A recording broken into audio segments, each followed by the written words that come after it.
Le royaume du divin fiat chez les créatures. Le livre du ciel. Tome 31.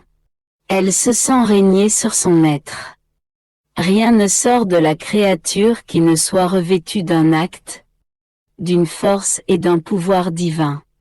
Ce qui est humain meurt dans notre volonté, mais c'est une mort heureuse et glorieuse.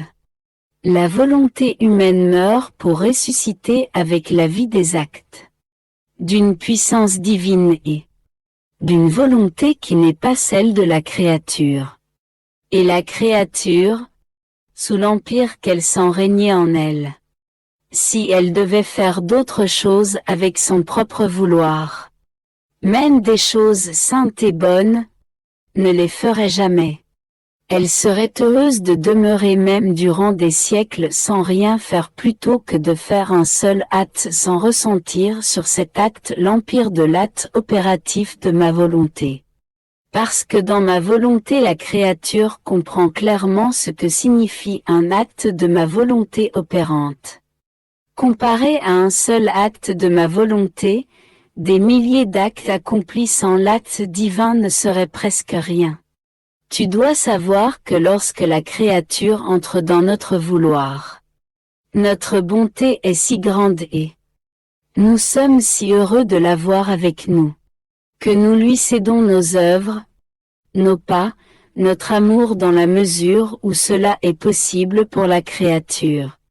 Ainsi, chaque fois qu'elle accomplit un acte dans la divine volonté, elle acquiert un de nos pas, une de nos œuvres.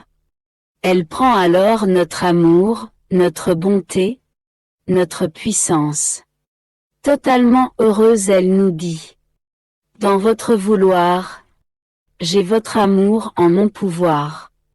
Ainsi, je peux vous aimer autant que vous vous aimez vous-même. J'ai vos œuvres en mon pouvoir pour vous glorifier. J'ai vos pas dans les miens pour parcourir le même chemin que vous à la recherche de toutes les créatures pour les amener toutes devant votre adorable majesté. Notre être suprême, dans son immensité, est partout. Il est la vie de chaque œuvre, de chaque pas et de chaque battement du cœur. Lorsqu'elle voit que des créatures nous offensent, fidèle, elle voudrait nous cacher dans sa petitesse et placer sa vie au lieu de la nôtre, pour notre défense. Oh! Comment ne pourrions-nous pas aimer cette créature? Il y a dans notre volonté des prodiges inouïs. Comme elle n'est pas connue, il n'est pas étonnant qu'ils ne comprennent pas ce que je te dis. Mais toi, ne t'arrête pas. Suis sa lumière, et sois sa proie bienheureuse. Je suis toujours la proie du divin fiat. Ma petitesse ne se lasse pas de tourner en elle avec le ferme espoir d'être consumée dans sa lumière et le désir de pénétrer toujours plus avant dans sa connaissance pour y goûter de nouvelles saveurs. Car chaque connaissance additionnelle est une nouvelle saveur que l'on reçoit, qui stimule l'appétit pour y goûter davantage. L'on ressent parfois une faim insatiable, jamais satisfaite. Et on veut rester la bouche ouverte pour recevoir ce céleste aliment. Tant de choses fourmillaient dans mon esprit à propos de la divine volonté. Si je voulais tout écrire, je ne sais où l'on trouverait le papier. Je me limite par conséquent à ce que je peux écrire. Quelques doutes se répandaient dans mon esprit. Alors mon céleste maître Jésus visita sa petite nouveau-née et il me dit: Bienheureuse fille, un acte prend plus de valeur lorsque le bien qu'il contient est connu. Par plus de connaissance, la créature acquiert davantage parce qu'elle accomplit cet acte sur la base de la valeur qui est connue. Et notre bonté paternelle ne s'est trompée ni se moquée de personne. Si nous faisons connaître la valeur d'un acte, c'est parce que nous voulons donner la valeur que nous manifestons. Le signe certain que nous voulons la donner est la connaissance de la valeur de cet acte.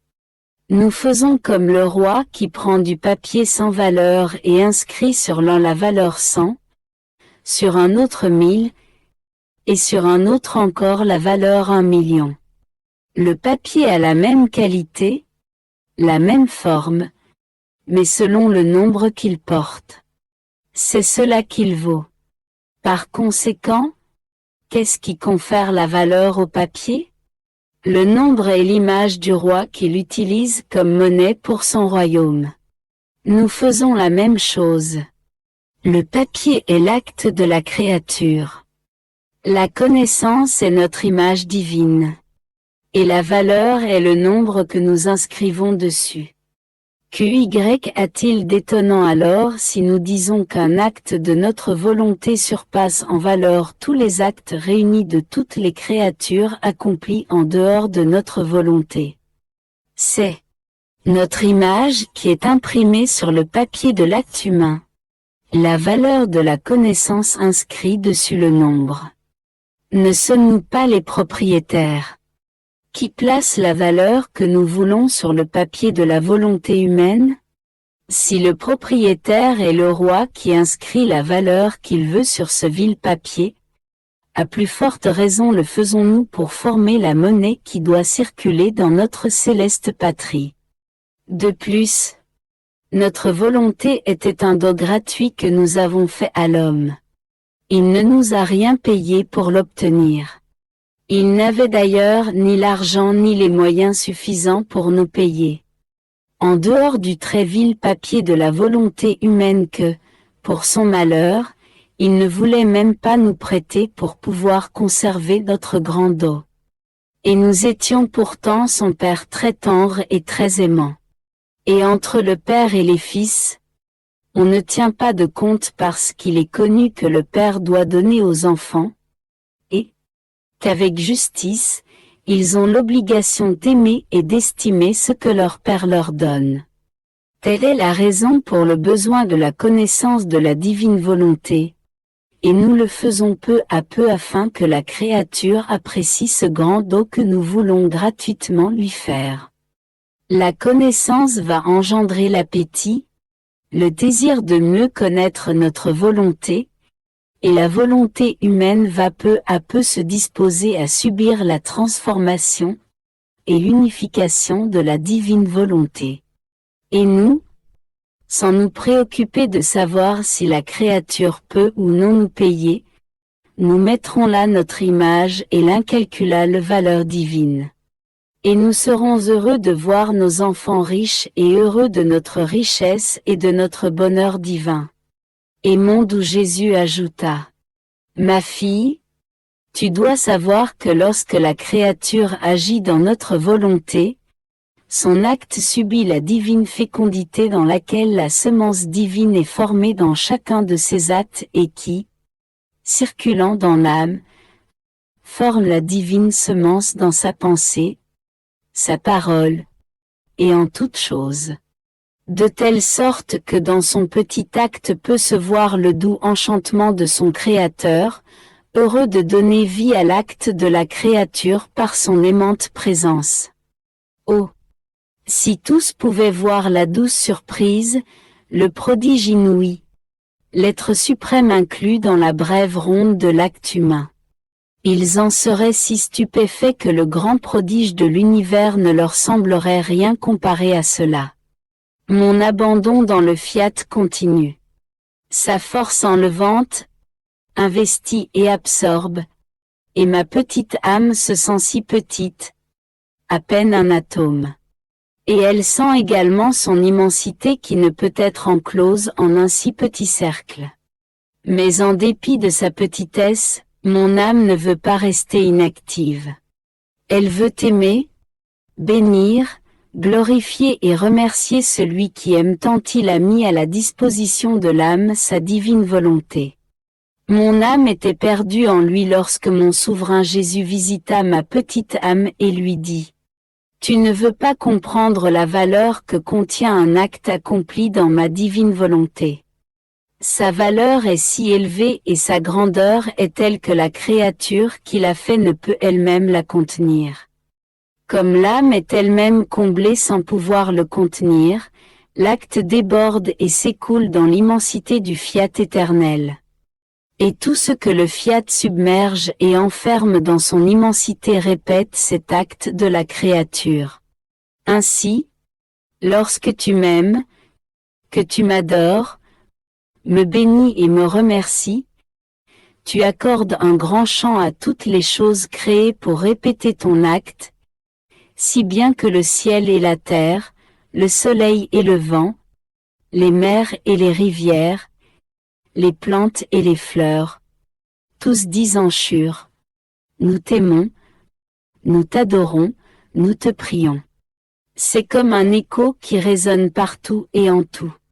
Et avec la force investie qu'elle possède, ma volonté absorbe cet écho et fait en sorte que toute chose reprend l'acte que la créature a accompli dans ma volonté. Et alors, quelle douce surprise, quel merveilleux enchantement qu'un acte puisse régner sur toute chose et faire que tout le répète. Le petit atome qui entre dans notre vouloir est rendu puissant sur tous et nourrit doucement tout et chacun de son acte pour que son Créateur soit aimé. Par conséquent, notre être suprême ressent que la créature qui entre dans notre vouloir peut mouvoir toute chose. Sa voix coule partout. Ne voulant pas rester seule, elle investit. Elle règne et elle fait dire ce qu'elle veut à tout ce qui est investi par le fiat. La créature veut-elle aimer? Elle fait dire alors à toute chose amour. Veut-elle adorer? Bénir? Tout se prête alors pour adorer et bénir. C'est notre vouloir qui veut qu'elle le fasse. Et la créature est investie de son pouvoir et de son empire. Et c'est notre délice de voir la petitesse de la créature s'écouler dans notre immensité. Nous sentons l'accompagnement de la créature. Parce qu'être en sa compagnie signifie que nous sommes ensemble avec la créature, pour reconnaître l'acte qu'elle a accompli ainsi que sa valeur, afin qu'elle puisse nous dire combien elle nous aime. Plus la créature sait que son acte est grand, plus elle nous donne, plus nous nous sentons aimés, plus nous l'aimons. Ainsi, seule la créature vient de la terre pour briser notre solitude. Elle seule est l'actrice, qui peut mouvoir toute chose pour nous faire aimer, bénir et remercier. Il est vrai qu'il y a d'autres créatures dans notre divine volonté, mais elles y sont, sans savoir que nous sommes en elles, pour qui elles travaillent et, sans connaître la valeur de leurs œuvres, elles vivent en étrangères et comme loin de nous. Et c'est pour nous une grande peine. Avoir des enfants. Les avoir dans notre maison, qui est notre volonté, et être comme si nous ne les avions pas. Ils ne reconnaissent pas celui qui leur donne la vie et les aime tant. Ce n'est pas ce qui se passe avec ceux qui savent qu'ils vivent dans notre volonté. Nous nous reconnaissons entre nous, nous vivons comme père et enfant. Ou plutôt, ils vivent en nous et nous en eux. Et nous ne formons qu'une seule volonté. Mon abandon dans la divine volonté continue. Bien que la lumière de l'éternel fiat ne me quitte jamais, je suis dans le cauchemar des privations répétées de mon bien-aimé Jésus. Ces vagues de lumière m'investissent au-dedans comme au-dehors.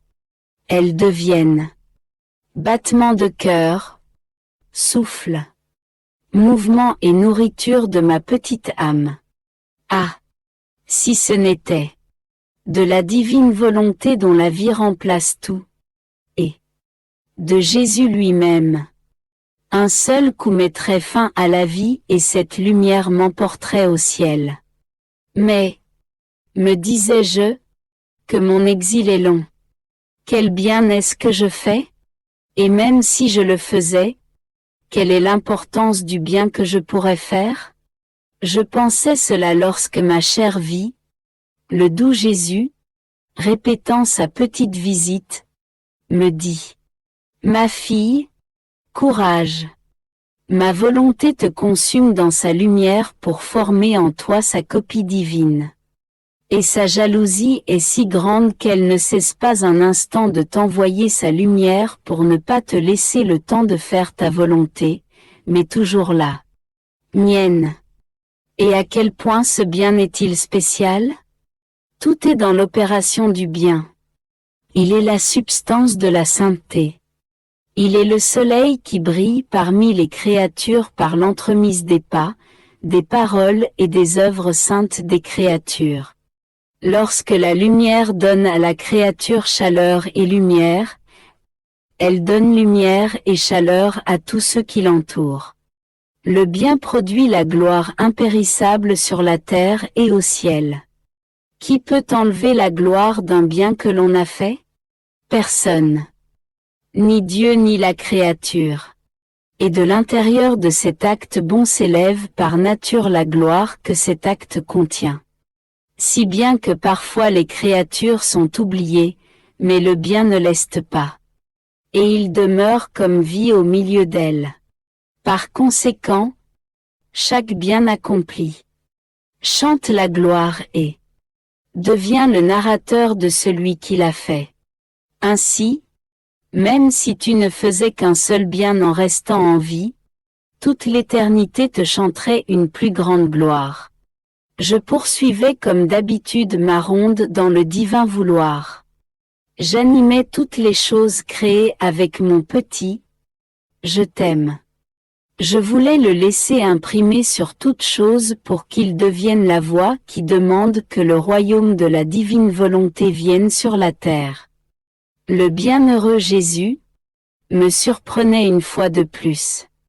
Il ajouta, « Ma petite fille de mon vouloir, tu dois savoir que mon impatience et mon délire de vouloir être aimé par les créatures sont si grands que, en cachette, sans me faire voir, je place dans les profondeurs de leur âme une dose de mon amour.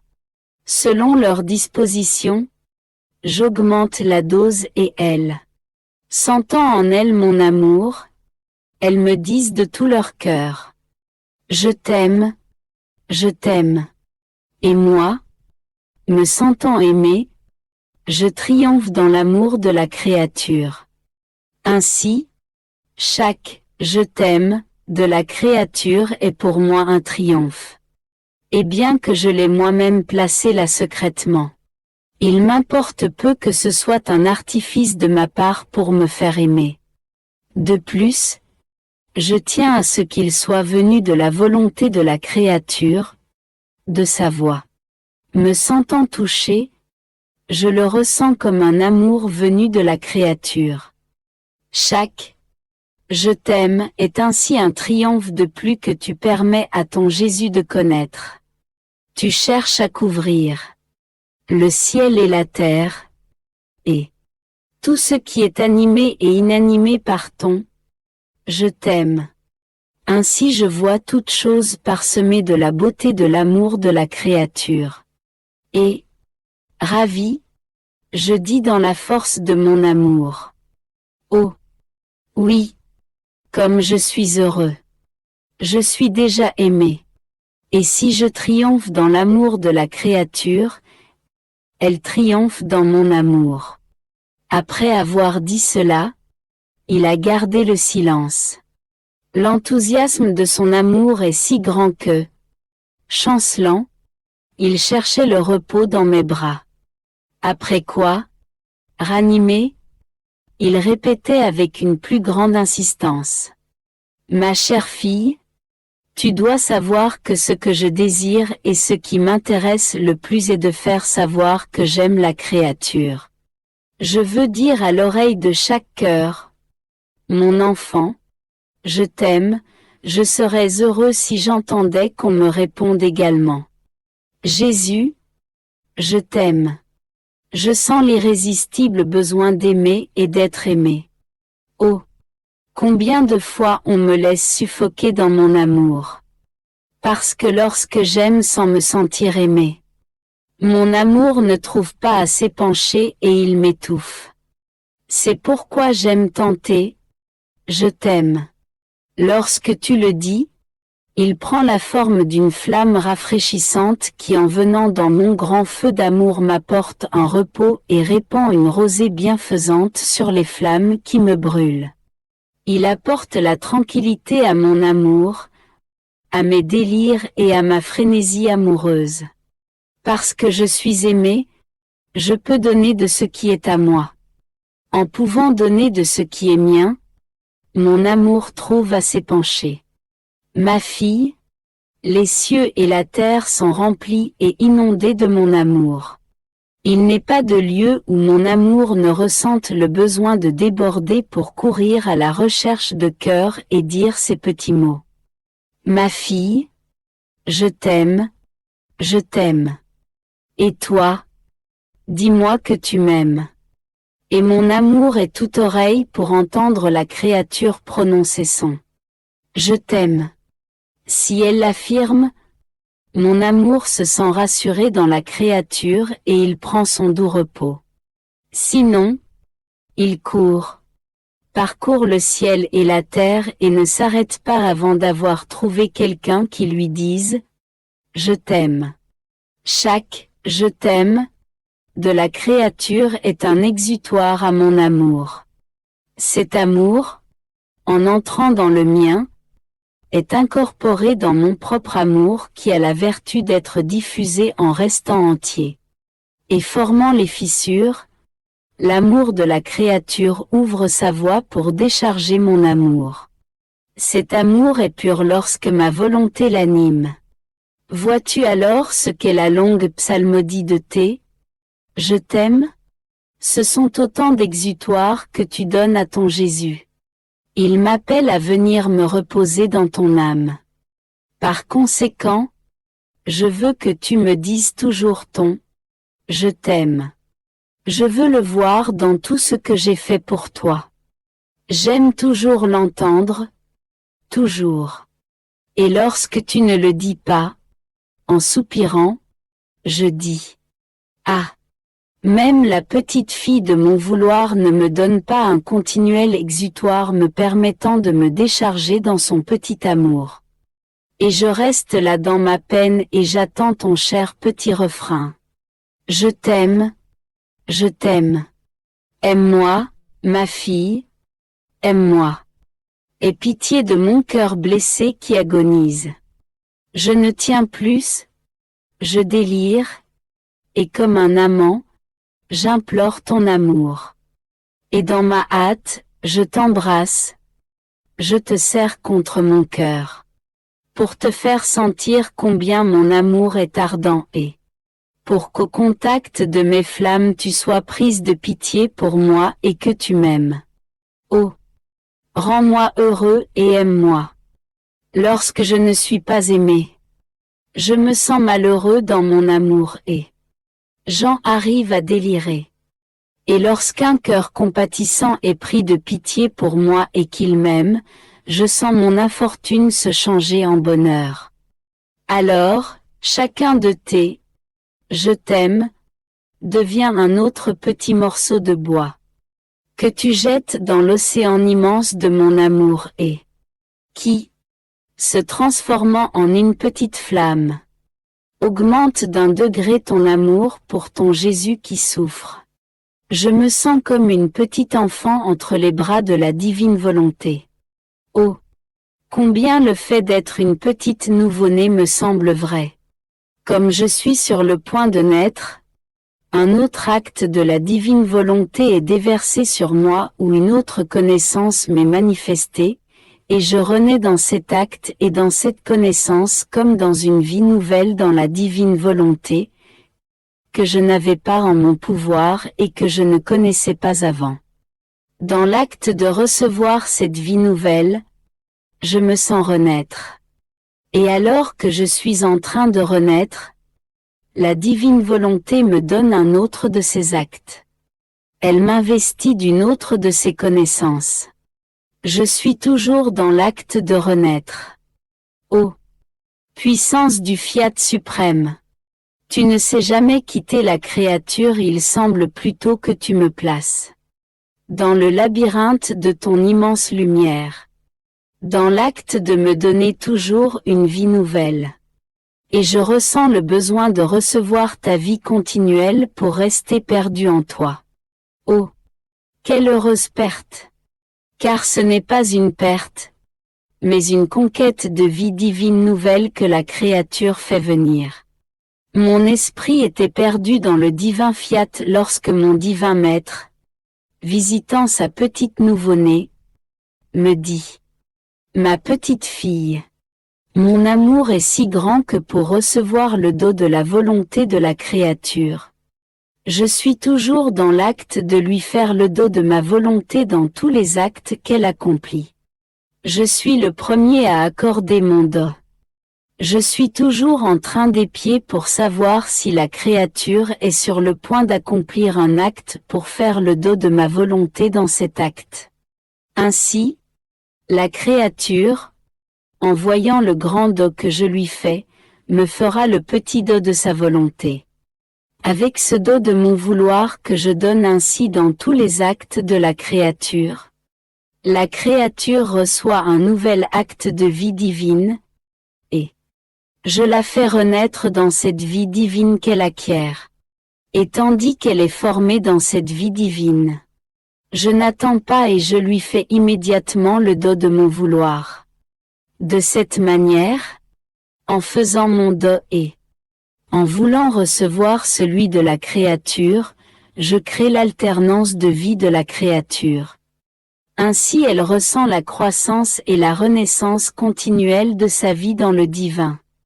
Ce dos que je fais est si grand, que lorsque je suis sur le point de le faire, les cieux sont stupéfaits et s'inclinent respectueusement pour adorer un dos si grand et louer leur Créateur pour tant de générosité.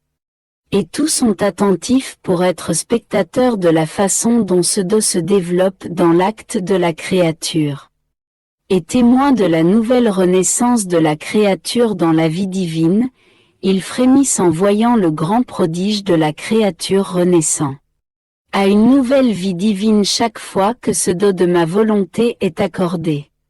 Et, oh, comme ils me remercient pour tant de bonté! Parce que tous se sentent plus heureux en voyant ce dos de mon vouloir opérant dans l'acte de la créature. On peut dire que, dans cet échange de volonté, dans ce dos réciproque, un mariage a lieu entre l'âme et Dieu. Il est toujours nouveau. Et lorsqu'il y a mariage, tout le monde fête les nouveaux mariés et chante les louanges du Créateur. Parce que je ne fais pas seulement le dos de mon fiat.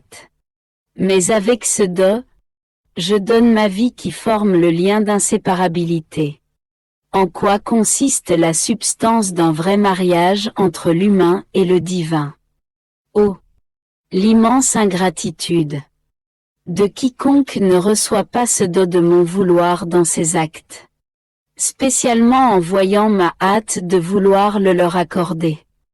Je les prie et les implore de le recevoir. Très souvent je m'efforce de créer de nouveaux incidents, des circonstances inattendues afin d'avoir de nouvelles occasions, de leur faire plus souvent le dos de mon fiat. Et lorsque je vois qu'ils ne l'acceptent pas, je sens mon entreprise d'amour se changer en chagrin. Je peux dire que le ciel pleure avec moi. Parce que lorsque ma volonté agit dans l'acte de la créature, les cieux sont impliqués dans ma volonté. Et tous fêtent si ma volonté est acceptée ou ils souffrent si elle est rejetée. Par conséquent, sois attentive. Je ne veux rien d'autre dans tes petits actes que le continuel échange d'acceptation. Du dos de ma volonté et du dos de la tienne. En tout ce que tu fais, que tu pries, souffres, travailles, en toutes choses. Oh! Comme tu me rendras heureux. Je serai à l'affût de ton acte, afin qu'il ait les exigences d'un acte digne de ma divine volonté. Je me sentais totalement investi par le divin vouloir. Je le sentais palpiter dans ma petite âme. Son air céleste et balsamique formait en moi un ciel, je ressentais le bonheur d'en haut. Je me sentais même plus heureuse que les citoyens du ciel. Parce qu'ils n'ont pas le dos d'un acte de la divine volonté. Comme acte conquérant. Comme nouvelle naissance en Dieu. Ils n'ont que le dos de célébration et de louange. Mais pas celui de conquête. Moi, par contre, je peux faire de nouvelles conquêtes. Je peux inclure dans mon acte une divine volonté opérante. Alors que mon esprit divaguait, mon doux Jésus me surprit et il me dit : « Bienheureuse fille, je veux te donner la raison pour laquelle je veux que la créature reçoive le dos de ma volonté dans tous ses actes, et qu'elle me donne chaque fois sa volonté. Parce que s'il y avait l'échange dans un acte et pas dans un autre, dans celui où il n'y a pas d'échange, il se formerait dans l'âme un vide et ce vide se remplirait de misère, de faiblesse et de passion. En agissant ainsi, la vie divine reste brisée, comme détachée. Par conséquent, les vraies renaissances ne peuvent pas se produire parce qu'il leur manquerait la nourriture, la matière principale de l'acte continuel de mon fiat qui forme ces nouvelles naissances en Dieu. Plus encore, sans l'acte continuel de ma volonté, il est impossible de recevoir ces grands dons et ces grands biens qui stupéfient le ciel et la terre. En entendant cela, je dis : dis-moi, mon amour, pourquoi es-tu si intéressé à vouloir la volonté de la créature et à donner la tienne ? Jésus dit : tu veux savoir pourquoi ? Parce qu'en prenant la volonté de la créature, je la mets en sûreté. En donnant la mienne, je la saisis de tous côtés et je place ma vie en sécurité dans la créature. Il n'y a rien ni personne où ma volonté n'ait ses liens de règne et de conservation. Ainsi je sens l'heureuse créature avec moi en tout et en toutes choses. Et je peux alors dire en fait et non en parole : ce qui est à moi est à toi, et j'ai tout fait pour toi. Avec cela, mon dessein est réalisé. La créature, qui est mon œuvre créatrice, n'est plus un sujet d'inquiétude car elle n'est plus en danger. Puisque ma divine volonté en fait le siège dans son espace infini. Ainsi, il n'y a plus de chou à jouir de cette créature et à se rendre mutuellement heureux d'un bonheur jamais interrompu par aucun de nous. C'est pourquoi je n'aurai de repos que lorsque je verrai la créature investie du dos de mon fiat. Je suis continuellement à l'affût. Parce que je sais que sa volonté peut nous trahir. Par conséquent, je dois user de stratagèmes et d'entreprises amoureuses. Je dois toujours être à l'œuvre. Il n'y a pas de repos pour moi. Par contre, lorsque la volonté de la créature est en mon pouvoir et lorsque ma volonté est au pouvoir de la créature, je me repose quant à sa destinée. Il n'y a plus de danger. Et si je veux un échange continuel entre la créature et moi, c'est pour avoir l'occasion d'agir, de pouvoir parler et de poursuivre une douce conversation. Je veux toujours donner de ce qui est à moi. Je me sers du prétexte de vouloir l'échange de la volonté de la créature, afin de pouvoir lui redonner ma volonté. Mais la volonté de la créature était déjà mienne et ma volonté était déjà celle de la créature. Seulement, en donnant de nouveau ma volonté, j'ajoute de nouvelles vies divines et des grâces surprenantes. Par conséquent, je te veux toujours dans mon vouloir. Nous pouvons alors être assurés que tu seras toujours avec moi et moi avec toi. Mon abandon dans le fiat continue. Aujourd'hui c'est Noël et j'ai passé la nuit sans voir le céleste enfant. J'avais le cœur brisé d'être sans celui qui forme ma vie et mon tout. Oh! Vivre sans lui, c'est comme vivre sans être en vie, torturé, sans force et sans soutien. C'est la plus terrible des morts pour ma pauvre âme. Dans l'anxiété et la peur, je priais l'être suprême de dévoiler celui qui m'aimait tant et qui formait mon dur martyr. Oh! À cet instant, une immense lumière qui remplissait le ciel et la terre ravit mon esprit. Quelle merveille! Je vis le divin enfant renaître en chaque chose créée, et en chaque cœur. L'enfant Jésus était partout multiplié, dédoublé, né de nouveau d'une manière infinie, en chaque chose et en tout. Par conséquent, chaque chose et chacun n'avait le bien de sentir naître le céleste enfant. Oh! Qu'il était beau de le voir si petit, petit. Dans le soleil, dans les étoiles, dans tous les éléments, dans toutes les créatures. Tout et toute chose chantait ses louanges et avait le grand honneur, le bien immense de sa naissance et possédait la douce sécurité d'avoir chacun pour soi l'enfant Jésus. Ainsi, dans l'émerveillement et la stupeur, je voyais que Jésus était né même en moi. J'ai voulu en soupirant et avec ardeur le serrer entre mes bras et il m'a permis de le faire. Il en était même heureux et avec tendresse, il me dit: Ma fille, aime-moi, aime-moi. Je suis né pour aimer et être aimé. Afin d'agir en Dieu, ma naissance devait être universelle.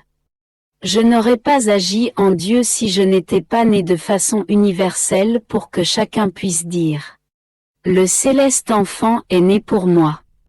Il est mien, et cela est si vrai que je le possède déjà. Mon amour aurait été empêché si je n'avais pas pu naître en tout. Ma puissance serait limitée. Mon immensité serait estreinte si ma renaissance n'était pas universelle. Il ne faut pas s'en étonner. Tout comme ma divinité remplissait le ciel et la terre, en s'incorporant dans ma petite humanité. Ma divinité était multipliée et se dédoublait de telle sorte qu'elle renaissait en toute chose et en tout être. Ce sont les manières divines et infinies que nous avons afin que chacun puisse prendre le bien que nous faisons et être comblé de nos œuvres. Et plus encore, étant venu du ciel sur la terre, je voulais prendre chair afin de glorifier parfaitement le Père céleste et compenser pour ce que chaque homme n'avait pas fait. C'est pourquoi ma petite humanité voulait renaître en chaque chose créée, parce que l'homme ne nous avait pas donné la gloire, l'échange d'amour, pour avoir créé le ciel, le soleil, et tant d'autres choses. Et mon humanité étant née de nouveau en elle, glorifiait complètement mon céleste Père pour toute l'œuvre de la création. L'homme, en rejetant ma divine volonté, était devenu impuissant en tout. Je venais afin d'être son sauveur, pour réparer, défendre et le glorifier. Je l'ai recouvert du vêtement de mon humanité pour le mettre en sécurité et j'ai répondu de lui pour tous devant mon Père céleste. Mon amour était tel que ma divinité, pour donner libre cours à mon amour, m'a amené à naître en chaque cœur et en chaque chose. Cela est si vrai que les premières choses venues pour me reconnaître et pour chanter mes louanges furent les choses créées. Parce que, sentant en elles ma naissance, elles étaient en fait et elles se réjouissaient.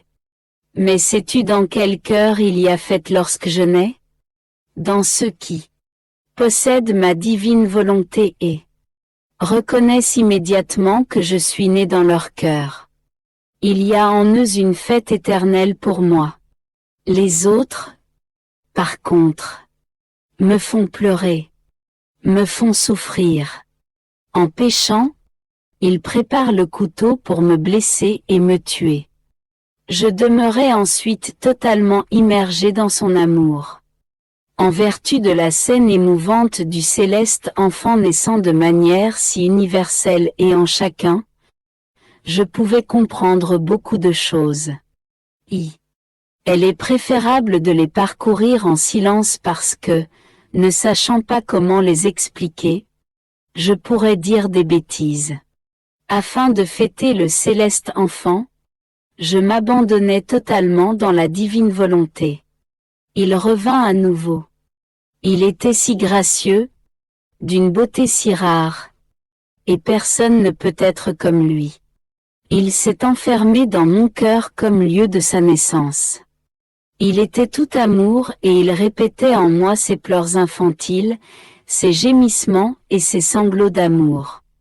Comme il était émouvant de le voir tantôt pleurer, tantôt sangloter et tantôt gémir. Avec l'armée de ses larmes, avec les stratagèmes de ses sanglots et les prières de ses gémissements, sa renaissance se faisait en tout et en toutes choses. De cette manière, il était le kidnappeur qui, avec la force d'un dieu qu'il possédait, fascinait les cœurs et y pénétrait pour former en eux sa nouvelle naissance. Ô cieux, inclinez-vous avec moi, aimez et adorez le céleste enfant. Mais mon esprit était perdu dans ce grand mystère lorsque mon doux enfant, entre ses larmes et ses sanglots entrecoupés d'un céleste sourire, ajouta : Ma bienheureuse fille, étant Dieu, il ne pouvait pas en être autrement.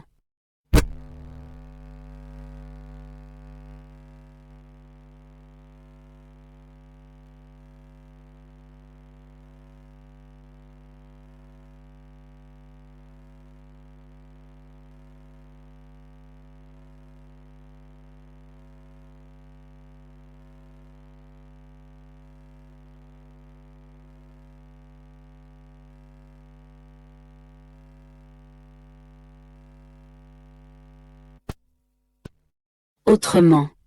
Ma naissance était non seulement universelle, mais je me trouvais aussi dans la même condition que le soleil. Qu'on le veuille ou non, chaque chose créée et chaque créature reçoit du soleil la lumière et la chaleur de son impérieuse lumière. Avec la même suprématie que je possède sur tout et sur tout. Le soleil semble dire dans son langage muet, qui est plus fort que s'il parlait. Ou vous me recevez avec amour. Ou je vous investirai du droit que je possède de vous donner la lumière. Et si vous ne voulez pas me recevoir, je vous encerclerai de telle sorte que vous ne pourrez pas fuir ma lumière. Et j'aurai la grande gloire d'avoir donné à tous la lumière. Le soleil est le symbole de ma naissance. Lui aussi renaît chaque jour pour toutes choses et pour tous. Je ne renais pas seulement de façon universelle, mais lorsque je renais, j'envahis. Lorsque je renais dans le cœur, j'envahis. L'esprit avec mes pensées. Les yeux avec mes larmes. La voix avec mes gémissements. De cette façon, je fais une invasion universelle de toutes les créatures. Je les prends de tous côtés jusqu'à ce qu'elles ne puissent plus fuir. Astérisque si elles me reçoivent avec amour. Non seulement ma vie naît en elles, mais elle grandit de façon surprenante. Astérisque si elles ne me reçoivent pas avec amour. Je renais en elles avec les droits d'un Dieu que je possède. Mais je ne grandis pas. Je reste petit, et je suis comme en réserve en attendant que mes gémissements et mes pleurs les induisent peut-être à m'aimer. Et si je ne réussis pas, ma vie se transforme alors pour eux en justice. Oh! Combien mon petit cœur est torturé de voir ma naissance, qui est tout amour. changée en justice pour les pauvres créatures. Par conséquent, puisque je suis né en toi, permets-moi de grandir afin que mes gémissements et mes pleurs se transforment en joie. Je faisais mes rondes dans la création afin de suivre les actes de la divine volonté. Il me semblait que chaque chose créée ouvrait la voie pour recevoir mon acte, le courtiser, et lui donner l'échange de la divine volonté qu'elle possédait comme actrice et conservatrice. Je faisais cela lorsque le céleste petit enfant me fit sa brève visite et me dit : « Ma fille, quiconque fait la divine volonté, en faisant ses actes, se déverse en elle. Il n'y a pas une particule de son être qui ne prenne sa place dans le vouloir suprême. Comme toute chose est enclose dans mon vouloir. Tout ce que Dieu a créé, tout ce qu'il a fait et fera, tout est déversé dans l'acte de la créature comme en un seul acte, de telle sorte que cet acte est rempli, embelli et encerclé par tout ce que ma volonté a fait et fera. Si bien que tu peux voir tous les actes divins, imprégnés, fusionnés et entourés dans l'acte de la créature. Lorsque ma volonté agit, dans notre divinité ainsi que dans les actes humains, elle ne sait ni ne veut se détacher de l'acte humain. Elle unit au contraire les deux et forme le nouvel acte qu'elle veut accomplir. On peut dire que tout notre être divin avec tous ses actes se déverse sur la créature. Nous nous cachons et nous nous enfermons dans la créature, tout en restant ce que nous sommes dans notre immensité et notre interminable puissance. Mais notre bonheur est redoublé de la part de la créature, parce qu'elle nous a donné l'occasion de dédoubler notre vie avec nos actes.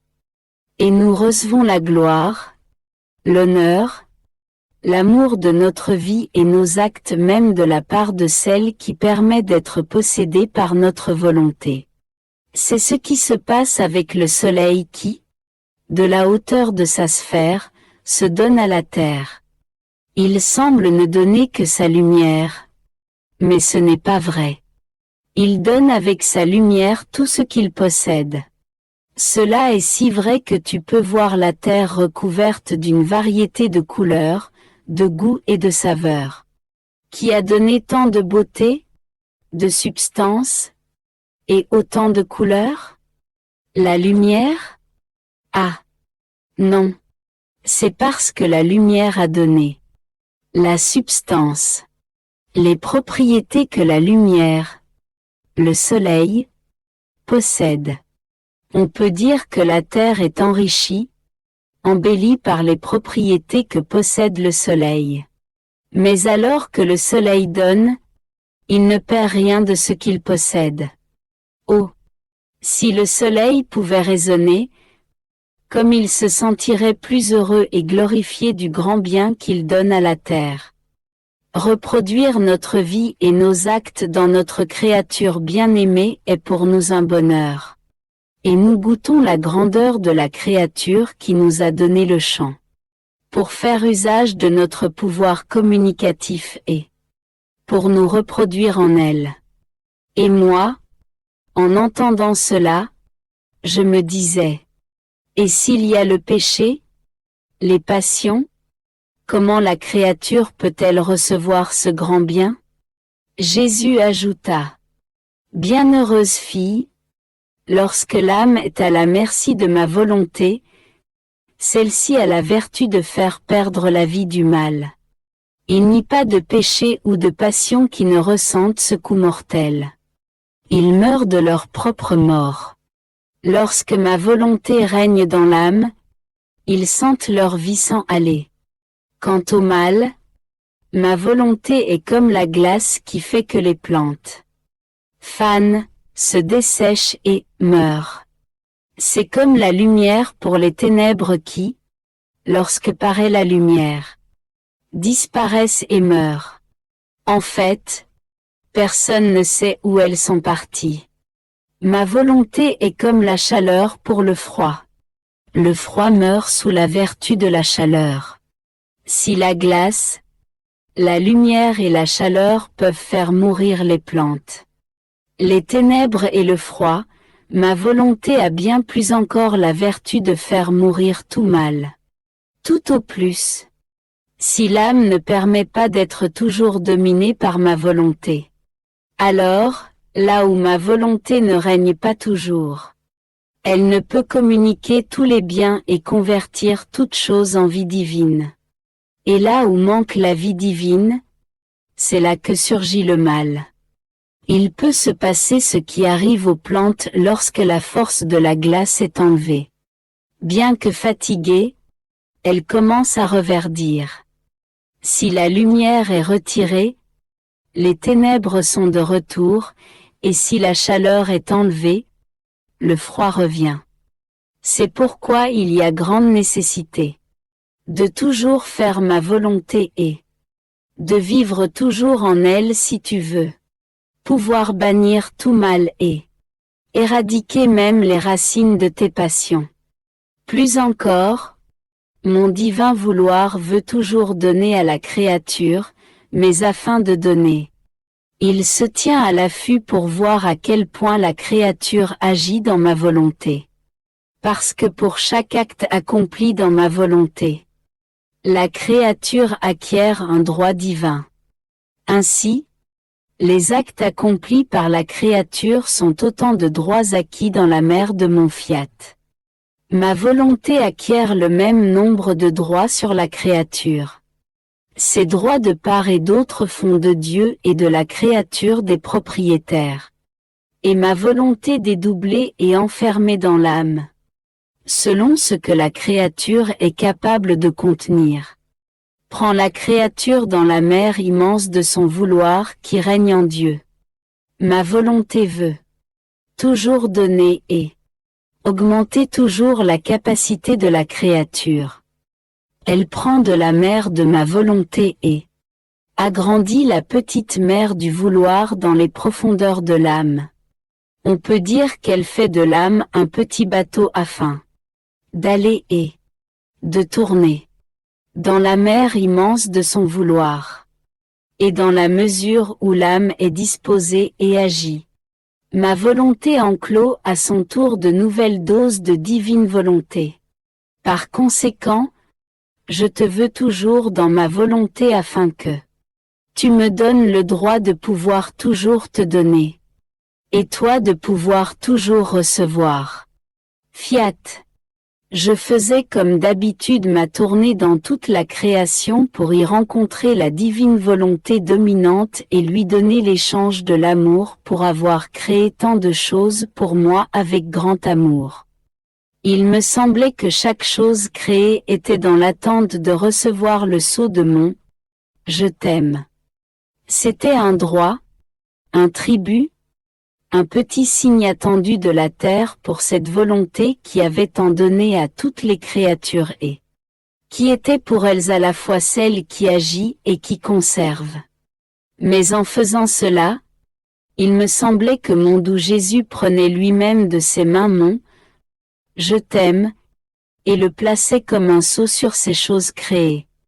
Il les mettait ensuite de côté, là où je le lui indiquais, pour qu'il continue son intense activité de mettre les « Je t'aime » sur toutes les autres choses créées.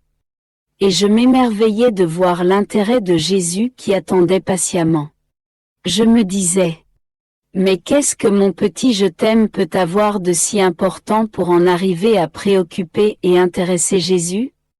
Et lui s'arrêta un peu pour me parler et me dit, ma bienheureuse fille, sais-tu ce qu'est ton je t'aime? Il est comme la ponctuation dans un document. La confusion est si grande dans un document sans ponctuation entre les idées et les expressions que celui qui le lit, n'y voyant aucun sens, l'interprète à sa manière qui peut être belle ou détestable. Et pourtant, qu'est-ce qu'un point, une virgule, un point d'interrogation et tous les autres signes de ponctuation? Ce n'est rien comparé au travail d'écriture d'un seul caractère. Tel est ton « je t'aime ». C'est la ponctuation dans l'écriture de ta vie, de tes paroles, de tes œuvres, de tes pas et même de ton cœur. La ponctuation de ton « je t'aime » met de l'ordre dans tous tes actes. Replace les idées. Donne l'expression la plus belle et te fait connaître celui qui par amour a formé la page et le caractère de ta vie. Mais ne n'est pas tout. Ce point, cette petite virgule de ton je t'aime, s'élève bien haut et ponctue nos pages divines, nos célestes caractères de toute la création. Qu'est-ce que la création? N'est-ce pas la page divine sortie de nous? Avec nos célestes caractères imprimés sur cette page de création qui était ponctuée. Avec tant d'ordre et d'harmonie. Avec les idées justes. Avec les plus belles et les plus émouvantes expressions.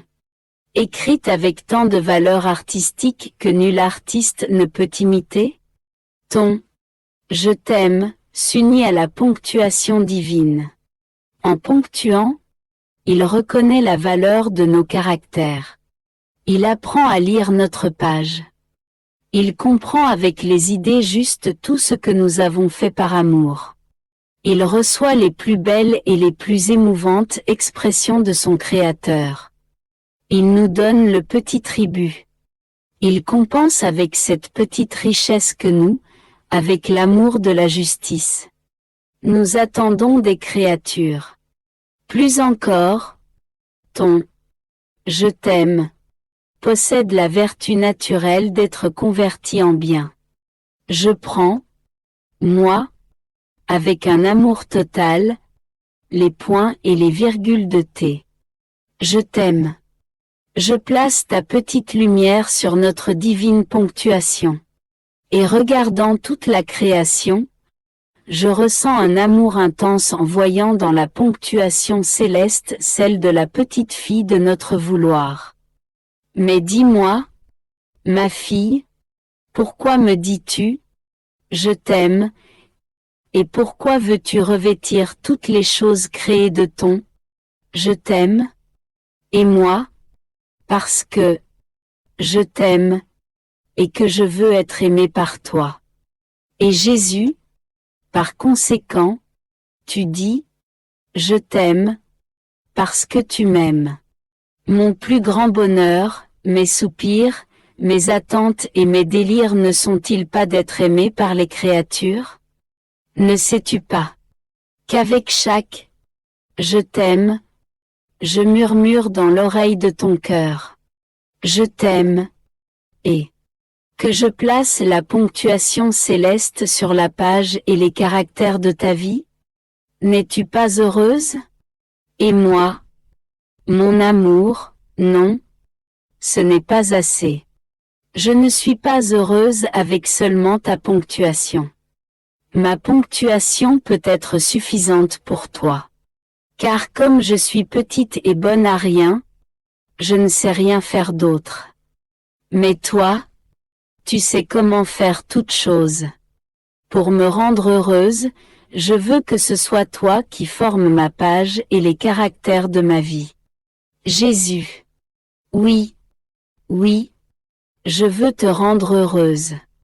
Je peux te dire que c'est ce que je fais. Sache alors que pour écrire une page, il faut du papier, de l'encre, une plume, tout le matériel nécessaire pour avoir une page écrite. Si une seule chose manque, l'écriture ne peut pas prendre vie. Or, le papier, c'est ma divine volonté, qui comme fondement de toute chose doit former la page de vie. Tu dois savoir que plus que le papier, ma volonté s'est étendue comme fondement de toute la création, afin de recevoir les divins caractères d'un amour incessant, dans lequel nous déversons nos qualités et nos œuvres divines, qui sont plus que des caractères indélébiles. De la même manière, l'âme doit posséder ma divine volonté comme fondement de toute chose. Mais ce n'est pas suffisant. Il faut aussi un amour incessant, afin de former l'encre pour pouvoir écrire sur ce papier de lumière. Mais le papier et l'encre ne suffisent pas pour former les caractères. Il faut aussi la plume des saintes œuvres, la variété des sacrifices et les circonstances de la vie.